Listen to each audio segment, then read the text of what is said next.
Hey guys, it's Holly. Welcome back to my channel. A little bit better lighting there.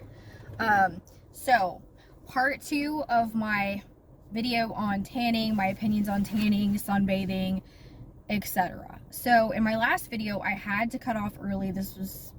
I literally filmed that video like 3 weeks ago, no lie. But I've been so busy between work and home life that I just have not had a chance to do the part 2 or to film more longer content in general. But I will be getting some more long form content out soon.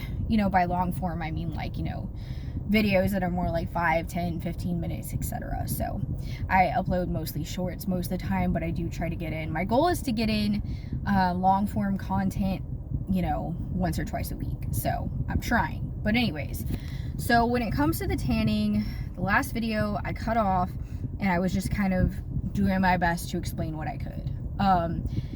But this video is just going to be kind of straight to the point and kind of just simple, and I'm going to put it how I see it.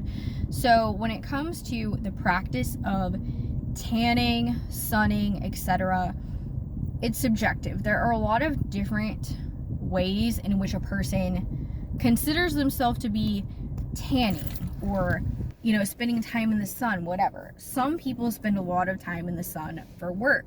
Some people live in climates where the sun is a lot stronger, where they're exposed to it more often. And I think when it really comes down to it, it's a personal thing. So like everybody's different. Everyone's going to react different toward sun exposure.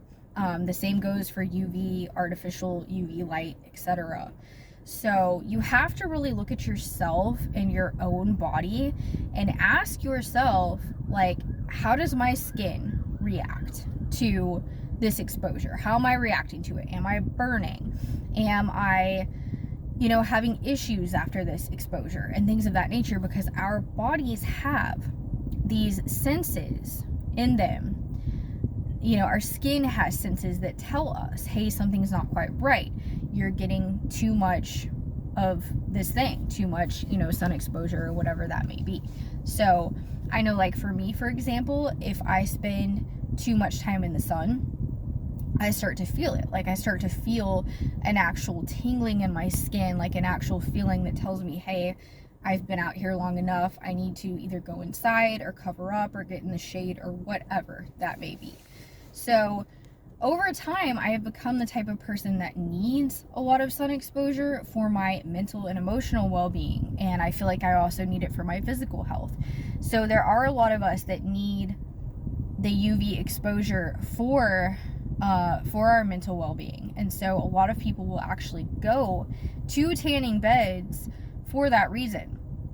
Also, people with eczema and other skin conditions will utilize tanning beds as well because that helps their skin condition. So arguably, there are a lot of ways in which one could argue whether or not the sun is beneficial, whether or not UV light is beneficial. And so what it boils down to is the individual. Do you feel like the sun is benefiting you? Or your level of exposure is benefiting you? If you go to a tanning bed, or if you have a tanning lamp at home, or a tanning bed at home, do you feel like it is benefiting you? And then you have to go in and weigh the opportunity cost of, is this for my benefit or is this harming me? And so you always want to do your own research, informed research. First do that, and then experiment and see what works for you. So like, I know a lot of people that basically they love the sun exposure, but maybe they burn easy, or maybe they've had skin cancer in the past or whatever, and so they do shorter increments of exposure and they feel that that works good for them, but they still want that exposure because they feel the physical, mental, and emotional benefits of that. So my mom is a good example. She has had skin cancer a few times, mostly basal cell carcinomas. I think there was one that was a squamous cell. But she still, to this day, likes to spend some time in the sun. She's a lot more like, laid back about, like, she's very, doesn't like to be out in the bright midday sun. So she'll go out in the morning or the evening just for like a few minutes here and there, and then she takes walks. She is really big on wearing like hats and sunglasses and stuff like that, but she feels like that's what works for her. So, and I'm totally not judging people that choose to stay inside and not get sun exposure, but I do feel like for our optimal health and well-being on all levels, that we do need a certain amount of sun exposure. And people that live in climates where you're not getting as much sun, especially certain times of the year, a lot of people will turn to tanning beds to get their dose of light. And to be honest, I mean, I'm all for it, because I know for me, if I were living in an environment where I was not having access to the sun, I would be absolutely miserable, because as human beings, we were created to be outside and to have quite a bit of sun exposure. And so I feel like that's something that a lot of people tend to forget, is they just say, oh, well, it can cause cancer, it can cause aging, it can cause brown spots, dark spots, whatever, what have you, wrinkles, etc. And yeah, that is technically true, that over time it can cause that. But, you know, everybody's different. And like I said before, I am an example of someone who still looks pretty good for someone who has spent a ton of time in the sun. And I mean the hot summer Texas sun. When I was younger, I used to burn a lot. Again, I don't recommend burning if you can help it. I think burning is definitely a huge factor in the aging of the skin cancer, etc. I think preventing yourself from burning is really the most important thing, especially the type of burn where your skin is peeling. But again, it's got to be the individual. You have to listen to your own body. And I don't know. I mean, I just don't really believe that we're not supposed to spend time in the sun. I just don't believe it. I do not believe that we as human beings are supposed to be cooped up inside or in the shade 24/7. I do not believe that we're supposed to slather ourselves with sunscreen, primarily that's chemical ridden, every time we step foot outside, even for everyday use, running errands, getting in and out of the car. And a lot of doctors, dermatologists, you know, will recommend just wear your sunscreen all the time, always use SPF. But that SPF also blocks a lot of the benefits that you can get from the sun. So again, I'm not a doctor. You guys know this. I'm not recommending anything. I'm also not discouraging anything.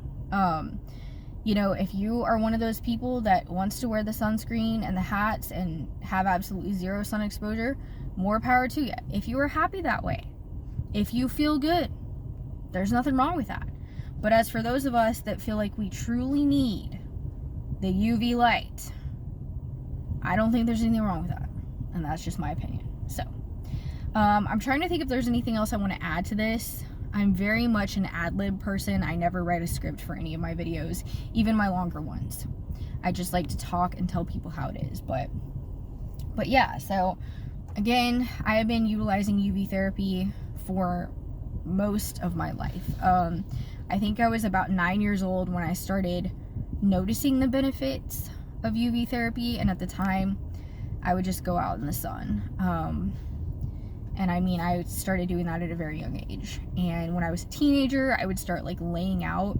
I might have even been like 11 or 12, I can't remember. But for short periods of time, because like I say, I've always been fair-skinned. But yeah, and then as I got older, I did start going to the tanning beds around 17 or 18. And I would just kind of take breaks and go back and forth. I mean, I've been through phases in the past where I did not tan. I've been through phases where I didn't really, all I did was self-tan or do spray tans or whatever.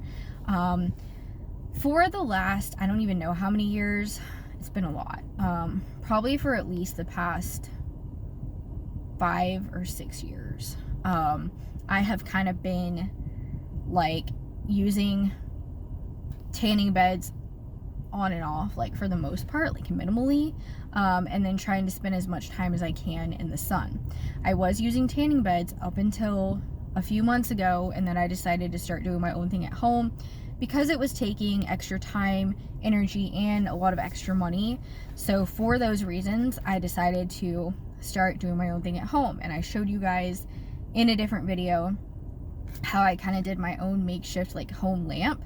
And I'm not saying I recommend that either. I'm not saying that you guys should go out and make your own lamp. I'm just telling you what I did and what I am currently doing and using. So I sit underneath my lamp for about twice a week for, you know, about 15 minutes, sometimes up to 20, but it just depends. So I use a Reptile bulb, UVA bulb or whatever, and it works really well for me. It's very short and effective. I do that. And then I also spend as much time as I can outside throughout the days. I take my supplements that contain nutrients that can help you produce more color, such as marigold, beta carotene, etc. And so that helps as well. I also use self tanner, and I use special lotions that help me produce more color as I'm outside, if that makes sense. So basically, if you take an indoor tanning lotion that you would use in a tanning bed, you can get these from Amazon or from salons, wherever, and you put that lotion on at the start of your day, you know, and throughout the day too, really at any point in time, you can produce more color just from simply being out a few minutes at a time here and there, because of, you know, the constituents that are in those particular lotions, because they are designed to help you tan. Kind of like baby oil, only more potent. And I know a lot of people are like, oh, just use baby oil. And it's so funny because people will tell me, when I tell them about how I tan or whatever, they'll be like, well, why don't you just put baby oil on and go lay out in the sun? And it's like, well, for one thing, this is Texas. You know, it's hot, okay? I mean, it is hot. It is hard to just lay out, even if you're by the pool. And I also don't have a lot of time to lay out. And honestly, quite frankly, I don't know a whole lot of people that do have a lot of time to lay out. So it's just one of those things where it's like, you just have to listen to your body. Do what's right for your body. And I'm very happy with where I'm at. I feel like my skin is very healthy. I feel like my whole entire body is healthy. My mind's in the right spot. And the more I go outside, the better I feel. Generally, the more I'm in the sun, the better I feel. Now, if I start to get overheated or feel like I'm getting too much, my body tells me and I stop. But again, this is just me. But I do strongly follow the philosophy that I do strongly believe that we as human beings need a good amount of sunlight in our lives on a daily basis. So unfortunately, a lot of people disagree with me, but these are just my views on things. So I hope this video helps. If you have any questions, feel free to reach out to me. In my description box, as I've said before many times, I always leave my email and other ways in which you can contact me, other social media profiles. I am on pretty much every main social media that there is: Tumblr, Twitter, Pinterest, Facebook, LinkedIn, and what else? Instagram. Yeah. And I have a Patreon. I mean, I've got all kinds of different platforms, but you can always email me if you have questions or want to talk. If you want to leave a comment, go ahead. I do generally tend to put most of my videos nowadays on, all comments have to be approved by me before they're posted. So, and also videos that I feel like are a bit controversial, I will just completely disable the comments. Or if it's one of my kids that's doing the video, I do that too. It's for safety reasons. But for myself, this video in particular, I will disable the comments, as I did with part 1, just because of people unfortunately don't know how to keep their mouths shut, don't know how to be respectful, and respect that other people have different opinions than they do. It's very unfortunate, but this is the society that we live in. People don't want to accept that people have a different view on things. So, with that being said, sorry, but the comments are disabled. So, if you're watching this video and you're thinking, oh, I want to leave a really asinine comment, you can't. So, have fun with that. Anyways, I love you guys, and I'll see you in my next video. Bye.